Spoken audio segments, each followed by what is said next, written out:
C'est pourquoi François Asselineau pose dans son programme présidentiel l'obligation pour tout élu, mais aussi ministre, de présenter un casier judiciaire vierge. Pour pouvoir être policier, infirmière, gendarme, pompier, greffier, juge, avocate, comptable, médecin, dentiste, pharmacienne, agent de la poste, chauffeur de taxi et bien d'autres métiers encore, vous avez l'obligation légale de présenter un casier judiciaire vierge.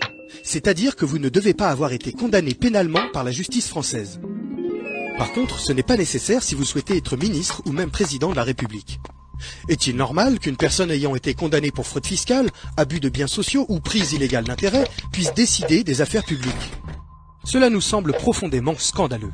C'est pourquoi François Asselineau propose dans son programme présidentiel que les maires, conseillers régionaux et départementaux, députés, sénateurs, ministres et présidents de la République aient l'obligation légale de présenter un casier judiciaire vierge pour pouvoir exercer leurs fonctions. Et pour montrer encore plus l'exemplarité des responsables politiques, François Asselineau propose qu'il soit destitué et inéligible à vie en cas de condamnation définitive pour fraude fiscale, abus de biens sociaux ou encore prise illégale d'intérêt. De même, François Asselineau propose de rétablir les crimes de haute trahison et de complot contre la sûreté de l'État pour le président, mais aussi pour les membres du gouvernement. Ces propositions contribuent à restaurer la confiance des citoyens vis-à-vis des décideurs politiques et de l'État. Elles encouragent la probité et le désintéressement des représentants du peuple. Mais nous avons retrouvé des documents, des déclarations et des pétitions écrites par tout ce que la gauche bien pensante des années 70 et 80 a écrit sur ce sujet, qui font, comme vous le dites, froid dans le dos. Il faut savoir que en 1976, par exemple, le journal Libération avait initié carrément un front de libération des pédophiles. Le journal Libération, qui est aujourd'hui le journal iconique, toujours le journal iconique de la gauche, a été pendant près de 20 ans la porte-parole d'une idéologie qui tendait à dépénaliser la pédophilie. On connaît évidemment les déclarations, certaines des déclarations de Daniel Cohn-Bendit, mais elles sont toutes absolument effarante. C'est-à-dire qu'au nom de l'interdit d'interdire, du fameux interdit d'interdire des 68 arts, en définitive, il était surtout question pour eux de libérer leurs pulsions et leur abjection pour utiliser les enfants à leurs fins personnelles de manière sexuelle éhonté, et ces gens-là continuent encore, ou leurs descendants, à nous donner des leçons. Raphaël Glucksmann, pas Raphaël Glucksmann, le père de Raphaël Glucksmann, a été l'un des principaux pétitionnaires, André Glucksmann, un des principaux pétitionnaires de ces pétitions. Alors évidemment, on ne peut pas reprocher au fils les errements dangereux et pervers de son père, mais on peut effectivement s'étonner du deux poids et deux mesures, enfin on ne s'en étonnera pas d'ailleurs, parce qu'il est permanent entre effectivement le camp national et le camp de la bien-pensance. Quand on pense qu'aujourd'hui encore on reproche à Marine Le Pen des propos de son père datant de 40 ans, on peut se demander pourquoi on ne demande pas aussi des comptes à Raphaël Glucksmann sur les pétitions de son père, qui encore une fois appelait à dépénaliser la pédophilie et à considérer que les enfants étaient maîtres de leur corps, de leur sexualité et pouvaient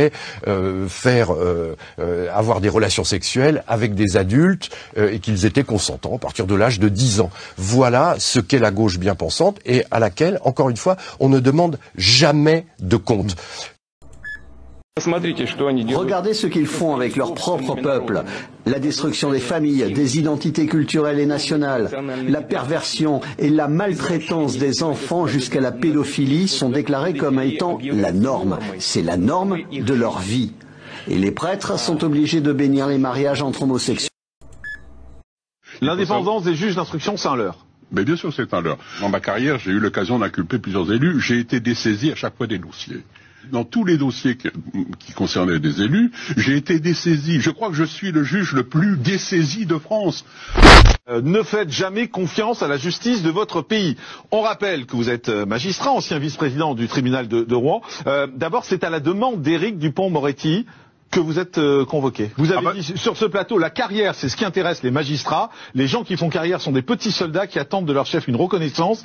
L'indépendance même du juge exclut qu'on puisse faire carrière. C'est-à-dire que les juges ne sont pas indépendants. Mais bien sûr que non. Les juges ne sont pas indépendants. Mais je pourrais en parler parce que le statut de la magistrature, l'ordonnance de 58, c'est un carcan pour les juges.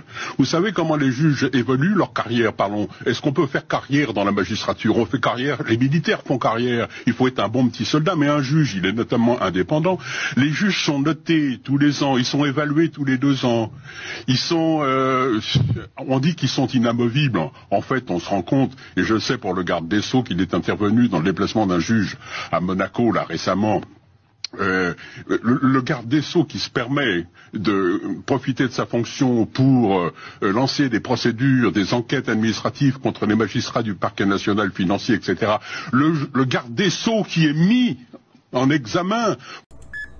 Vous savez, un chiffre assez anecdotique. J'ai demandé combien il y avait de hauts fonctionnaires dans ce pays qui coûtaient plus cher que les parlementaires, mieux rémunérés, c'est-à-dire en échelle de lettres.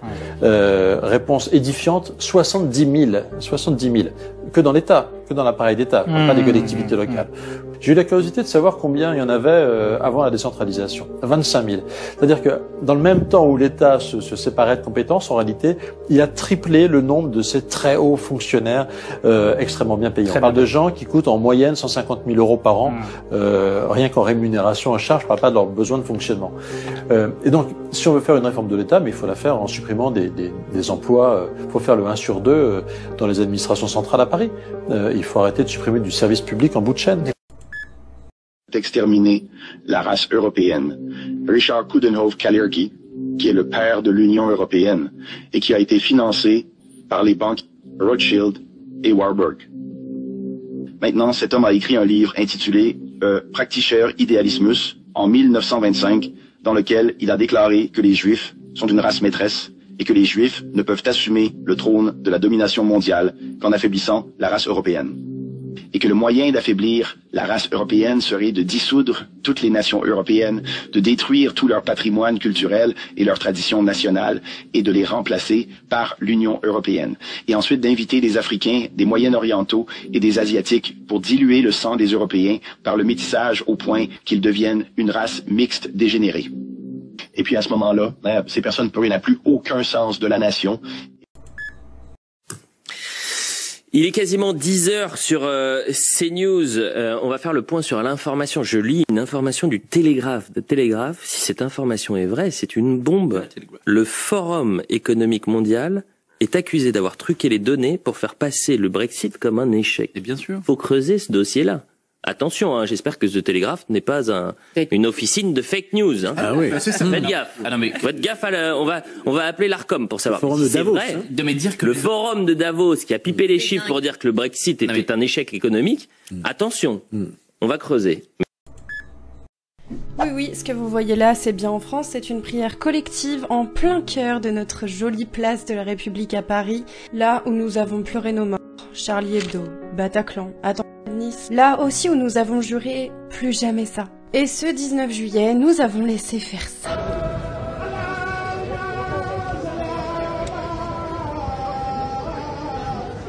Nous avons laissé la place de la République devenir une mosquée à ciel ouvert, rien que ça, une soumission publique, pas un mot du gouvernement, pas un mot de la mairie de Paris. Et après, ils viennent nous prendre la tête parce qu'on a le malheur de mettre des crèches dans certaines de nos mairies.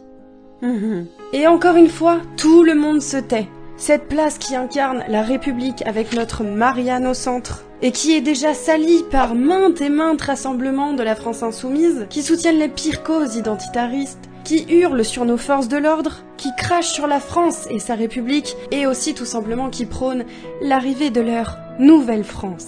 On recule de jour en jour et on entache notre si beau drapeau français. Aucune religion ne devrait prendre le pouvoir sur l'espace public. Alors ceux que ça ne dérange pas, eh bien je ne les comprends pas. Et je ne les comprendrai jamais. On a bien été trop gentils déjà de construire je ne sais combien de mosquées, un nombre innombrable finalement. Donc les amis, il est temps de dire stop, de défendre notre France, notre civilisation. Ce ne sera pas le gouvernement qui va le faire. Il faut nous faire entendre, nous, les millions de Français qui refusons de faire plus de concessions, encore plus de soumissions. Donc si toi aussi, tu refuses de voir ta France dériver encore un peu plus chaque jour, eh bien partage, commente cette vidéo, fais du bruit. On ne défendra pas notre France en restant silencieux.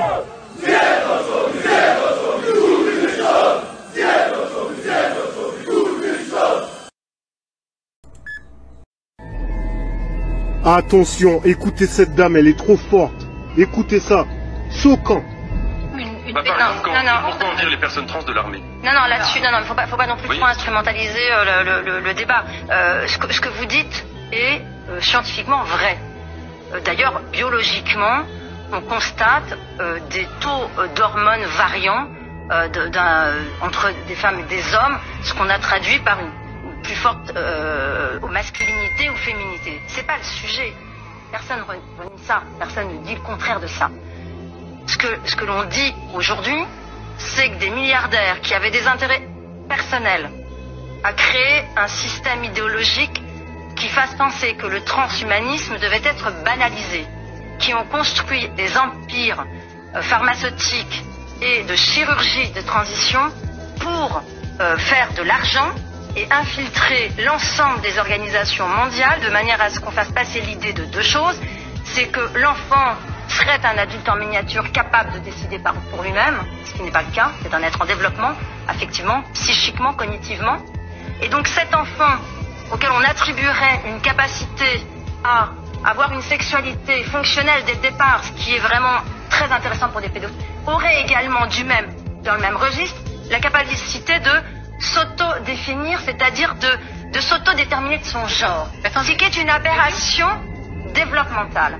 Donc, la question qui doit être posée aujourd'hui, c'est est-ce que, oui ou non, on s'est fait manipuler il y a 30 ans par un réseau de milliardaires qui ont infiltré toutes les structures d'État, qui ont infiltré les médias, qui ont infiltré toutes les industries pharmaceutiques et les partis politiques pour faire passer une idéologie qui masquait en réalité ce qui relève d'une décision d'adulte, puisque aujourd'hui, que vous le vouliez ou non, Nathan, quand vous avez un enfant, dès la maternelle, on lui fait lire des livres qui lui font croire que s'il veut être une fille ou un garçon avec des ailes de papillon, ça sera possible. Il faut bien savoir que le peuple élu n'est pas un peuple élu pour les chrétiens. La religion juive telle qu'elle existe aujourd'hui est encore pire que celle de l'Ancien Testament. C'est une religion étriquée, raciste, formaliste. Écoutez, par exemple, on vous explique qu'il ne faut pas mélanger le lait et la viande. C'est pour ça que Moïse Éric Zemmour a chez lui deux frigidaires, l'un pour le lait, l'autre pour la viande. Et surtout, c'est une religion incroyablement raciste. Le Talmud, le texte sacré des Juifs, dit que seuls les Juifs sont des hommes. Les non-Juifs, les goyim, terme de mépris d'exécration, pluriel de goy, sont assimilables à des animaux. L'argument étant que seuls les Juifs obéissent à la loi de Dieu, la Torah. Les autres hommes n'obéissent qu'à la loi de nature comme les animaux. Le grand rabbin d'Israël, Ovadia Yosef, qui est l'autorité judaïque la plus reconnue de son temps, il a dit que les non-juifs, les goyim, n'étaient nés que pour servir les juifs.